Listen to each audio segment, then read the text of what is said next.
Assalamualaikum warahmatullahi wabarakatuh. Baiklah, kami dari kelompok 7 yang beranggotakan saya Cynthia Septra Delvi dan Intan Nuria Sapitri dan Aisyah Mardiah. Baiklah, kami akan mempresentasikan materi tentang pengertian pandangan dan sikap hidup. Materi pertama, Intan, dipersilahkan. Baiklah, terima kasih kepada moderator. Saya akan menjelaskan tentang pengertian pandangan hidup.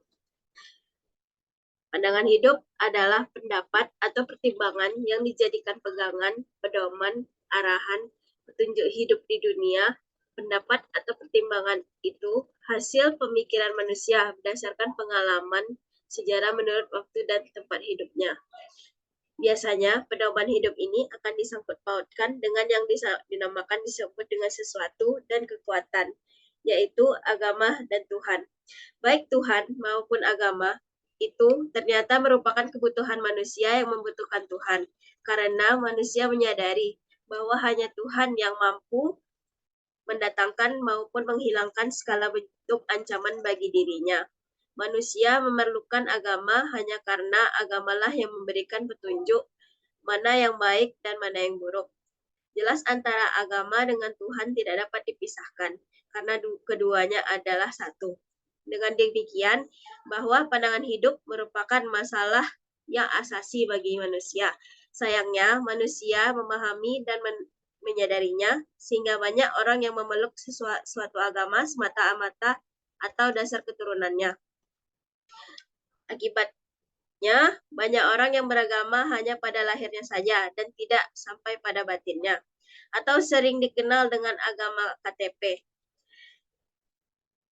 Pandangan hidup ternyata sangat penting, baik untuk kehidupan sekarang maupun kehidupan di akhirat, dan sudah sepantasnya setiap manusia memilikinya. Maka pilihan pandangan hidup harus betul-betul berdasarkan pilihan akal, bukan sekedar ikut-ikutan saja. Yang kedua, cita-cita. Cita-cita itu perasaan hati yang merupakan suatu keinginan yang ada dalam hati.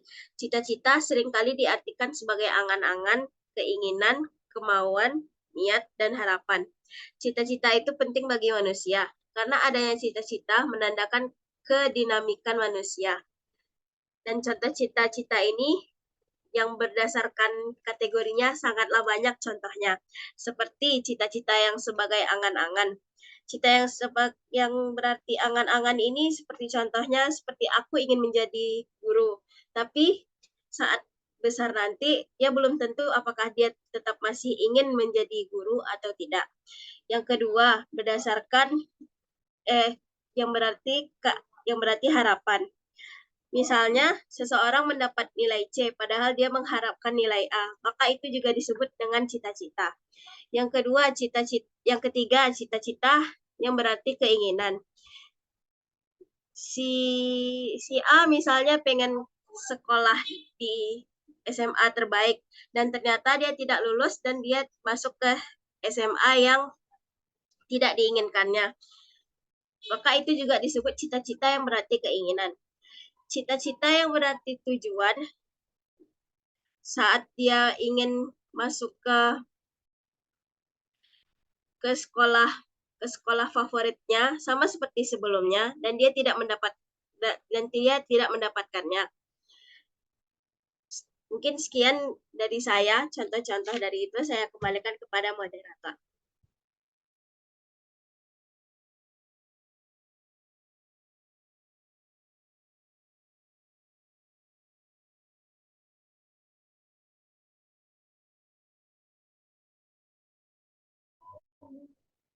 Baiklah, terima kasih kepada Intan. Materi selanjutnya akan dipresentasikan oleh Aisyah. Kepada Aisyah, silakan. Baik, terima kasih kepada moderator. Baiklah, di sini saya akan menjelaskan tentang apa itu kebajikan. Kebajikan adalah suatu perbuatan, tindakan, kesadaran, dan tenggang rasa seseorang terhadap orang lain. Jadi, kebajikan seseorang tidak terukur oleh batasan-batasan antar makhluk, namun kebaikan sebaliknya. kebaikan masih terbatas oleh pengenalan antara seseorang dengan orang lain. Selanjutnya, usaha atau perjuangan. Usaha atau perjuangan adalah kerja keras untuk mewujudkan cita-cita. Setiap manusia harus bekerja keras untuk melanjutkan hidupnya. Sebagian hidup manusia adalah usaha atau perjuangan. Perjuangan untuk hidup, dan ini sudah kodrat manusia. Tanpa usaha atau perjuangan, manusia tak dapat hidup sempurna. Apabila manusia ingin menjadi kaya, ia harus bekerja keras. Bila seseorang ingin menjadi ilmuwan, ia harus rajin belajar dan mengikuti semua ketentuan akademik. Kerja keras itu dapat dilakukan dengan otak atau jasmani dan bisa juga keduanya. Kerja keras pada dasarnya menghargai dan meningkatkan harkat dan martabat manusia. Pemalas membuat manusia itu miskin, melarat, dan tidak mempunyai harkat dan martabat. Karena itu, tidak boleh bermalas-malasan, bersantai-santai dalam hidup ini. Santai dan istirahat ada waktunya, dan manusia mengaturnya. Setiap orang pasti memiliki tujuan atau keinginan yang ingin dicapainya. Tetapi untuk mencapai itu tidak mudah karena kita harus memiliki usaha atau perjuangannya terlebih dahulu. Misalkan, kita sebagai mahasiswa atau mahasiswi masih harus terus berusaha, berjuang, belajar, dan mencari ilmu untuk menggapai impian dan cita-cita kita suatu saat nanti. Dan itulah perjuangan kita sebagai mahasiswa untuk sekarang ini. Sekian dari saya, terima kasih. Saya kembalikan kepada moderator. Terima kasih Aisyah. Materi yang terakhir yaitu tentang sikap hidup akan saya presentasikan sendiri. Sikap hidup itu sendiri adalah suatu pandangan tentang apa yang dianggap sebagai hal yang paling penting dalam hidup. Hal ini berkenaan dengan peranggapan dan teori tentang pendirian. Seperti itu dapat dibentuk tentang sistem kepercayaan dan tentang komitmen terhadap apa yang dapat dicapai dalam kehidupan seseorang. Sikap hidup itu gaya dan isi hubungan individu atau penting.